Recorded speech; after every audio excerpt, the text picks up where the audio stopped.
If you love telling people that they are wrong, then this is the perfect video for you because we're going to review my 2024 predictions for the real estate market here in Los Angeles. And we're going to see which ones of the economists got it right and which ones got it completely wrong. Let's start off with what I said about interest rates in 2024. As you can see from this chart right here, they're predicting that the interest rates are going to go down to 6.1% by the fourth quarter of 2024. And if you continue on into their predictions, it looks like it's going to go down to 5.5% by the fourth quarter of 2025. What?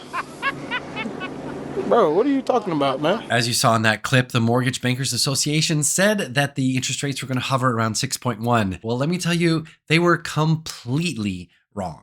Interest rates right now are about 7.1%, a full 1 point higher than they had predicted. Now, most of the buyers who are on the sidelines right now are there because of these interest rates. Over 70% of the buyers that were surveyed said that they are not looking for a house or they're going to put their home search on hold because these interest rates are too high. Not only does this affect buyers, but think about those sellers who have interest rates that are locked in at 3%, 4%, even 5%. They do not want to put their home on the market and upgrade or downsize because those interest rates at 7% would sometimes double their payments. It is just not feasible or doesn't make a lot of financial sense for a seller to put their home on the market to get a smaller property for twice the amount of money. So it has affected both inventory and demand in terms of the interest rates. So the economists got this completely wrong. All right, number two, let's talk about housing prices. Here's what I said in 2024. As you can see, the Mortgage Bankers Association is very bullish on 2024. They're predicting 4.1%. Fannie Mae is 2.8. Freddie Mac 2.6. HPES is 2.2. Goldman Sachs 1.9. National Association of Realtors is 0.7. And then you have Zillow at minus 0.2. And Realtor.com at minus 1.7. As you can see from that chart, most of them said about 1.5% was the average. Now, the Mortgage Bankers Association said that it was going to have a 4.1% appreciation. But what actually happened? Here in Los Angeles, now remember, those are national statistics, and Los Angeles tends to beat national statistics on both accounts. The home prices in Los Angeles rose 5%. And now this is in the city of Los Angeles. This is not the county of Los Angeles.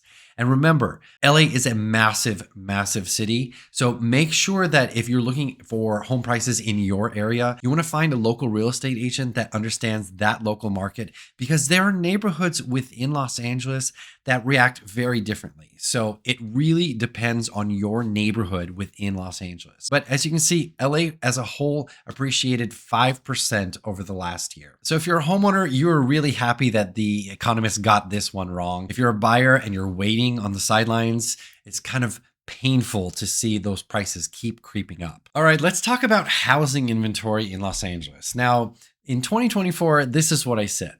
For pre-pandemic levels, we are significantly lower, almost 50% lower than what pre-pandemic levels were.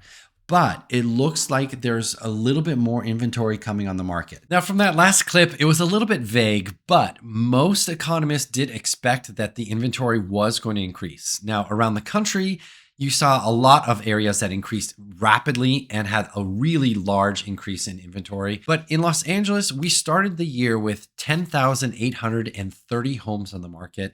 And we ended the year with 14,129 homes on the market. That's nearly a 30% increase, which is a very significant part of our inventory. Now, one thing to keep in mind, typically when inventory increases, our days on the market really dramatically increases as well. However, our days on the market here in Los Angeles started at 42 days and they went to 47 days. So it just took an extra 5 days to sell a home here in the Los Angeles area, which is surprising because we had a 30% increase in inventory. That just shows you how much buyer demand there is in Los Angeles because in certain areas, there's still not enough homes for the amount of buyers that want to purchase these properties. And you're going to see a really big increase in demand as soon as rates start to come down. But with that increase in inventory, you were starting to see a more balanced market versus a seller's market that we had during the pandemic. And in my personal experience working with buyers over the last couple months at the end of 2024, I was able to negotiate a lot more concessions from a seller than I was even 2 years ago. So buyers are having a little bit more negotiating power than they used to even a couple years ago. Now let's talk about why some of these predictions went sideways and some of them actually went better than expected. So economists don't have crystal balls. I know, shocking. But the Fed's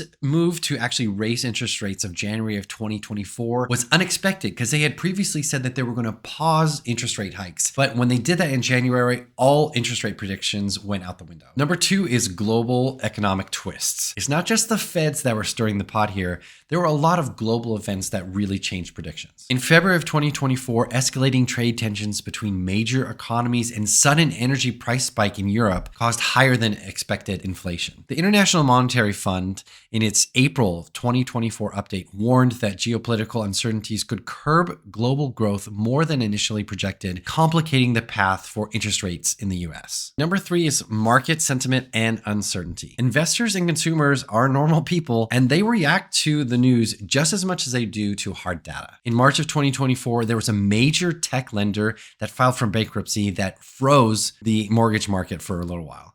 And then it soon bounced back. But those kind of headlines, in addition to what you see in the news every single day, really affect people's state of mind and what they're willing and not willing to put their money on. The other thing that you need to keep in mind is that most economists are going to do national predictions. And LA, as I said before, is a different beast than other parts of the country. So we're going to behave a little bit differently than what national predictions are. So anytime that you are looking to buy or sell a home in a local area, make sure that you have a realtor who understands the local market and your neighborhood, because it makes a huge difference when you compare local to national. So what does that mean for you as a buyer? If you are a buyer and you're thinking about purchasing a home in 2025, you're going to have a lot more leverage than you did in 2021, 2022, because there's more inventory and there's less demand than there used to be when there was interest rates at 3 or 4%. But keep in mind, there are certain areas in Los Angeles. I just experienced this about a month ago with a buyer. We put an offer on a property and there was still 11 offers on this property, and it sold significantly higher than our asking price. So in certain areas, in certain neighborhoods, you're still going to be very, very competitive. And depending on the price point, you might have multiple offers. So make sure that you work with an agent who understands your local market. If you are a seller and you're thinking about either upsizing, downsizing, or cashing out and getting the heck out of Dodge, you want to be really conscious about how you price your home. If you price your home too high, it's going to sit on the market a long time. And what does every buyer think when a home has been sitting on the market for 60, 70, 90 days? In this market, they think, what's wrong with it? You want to avoid people thinking that. So make sure that your pricing strategy with your realtor is really spot on. And if you'd like a free buyer's guide or a free seller's guide, I have the link down in the description below. Make sure that you check out the next video because you're going to see my predictions for 2025. And if you have any questions, you can always text me or call me at 213-268-6832. My name is Felipe Crook with EXP Realty, investing in your dreams.